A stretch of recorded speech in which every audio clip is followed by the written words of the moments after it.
என்னம்மா இங்கே நின்னுட்ட? அங்க பாருங்க குறுக்களே, எப்பவும் கோயிலுக்கே வராத கண்ணா வந்துட்டு இருக்காரு. ஆமா, ஆச்சரியமா இருக்கு. கூட யார் வரா? ஒருத்தர் ஜோசியர், இன்னொருத்தர் யாரு? பார்க்க போலீஸ்காரர் மாதிரி இருக்கார்.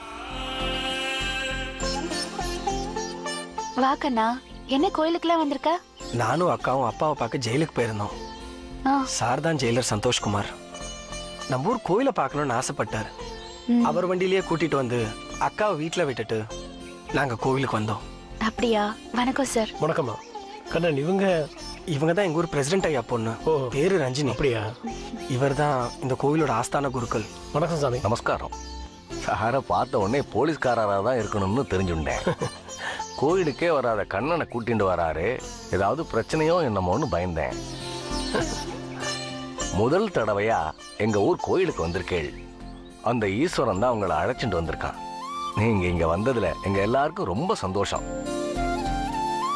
என்ன ஜோசியரே, நீங்க இந்த கோயிலுக்கு வந்து மாச கணக்குல ஆயிருக்கும் போல. ஆமா ஆமா, சார் வந்து அவர் கூட சேர வரணும்னு இருந்திருக்கு. ராமண்ணாவும் நானும் சின்ன வயசுல இருந்தே நெருங்கிய சிநேகிதர்கள். ஓ அப்படியா? இப்ப அவர் எப்படி இருக்கார்? அவரை பத்தி சுத்தி இருக்க நாம தான் கவலைப்படுறோம். அவர் அங்க ரொம்ப சந்தோஷமா இருக்கார். அவருக்கு என்ன, சதா காலமும் சிவநாமத்தை சொல்லிண்டே ஏதோ தேவலோகத்துல இருக்கிற மாதிரியே இருப்பார். ஆமா, அவர் விடுதலை ஆகி வரணும்னு தான் எங்க எல்லாரோட வேண்டுதல். ராமண்ணாவுக்கு விடுதலை கிடைச்சிடும் தானே? அவர் குற்றவாளி இல்லைன்னு நம்ம எல்லாருக்கும் தெரியும்.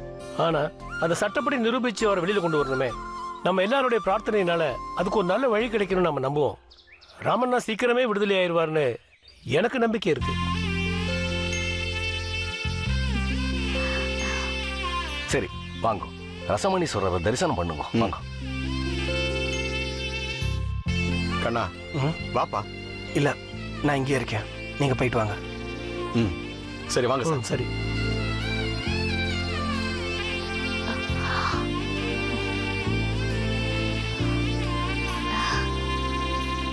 கண்ணா, சாமி மேல சத்தியம். என் மேல சத்தியமா? இந்த விபூதியை நான் உனக்கு வச்சு விடுவேன், அழிக்க கூடாது. ஆமா சொல்லிட்டேன்.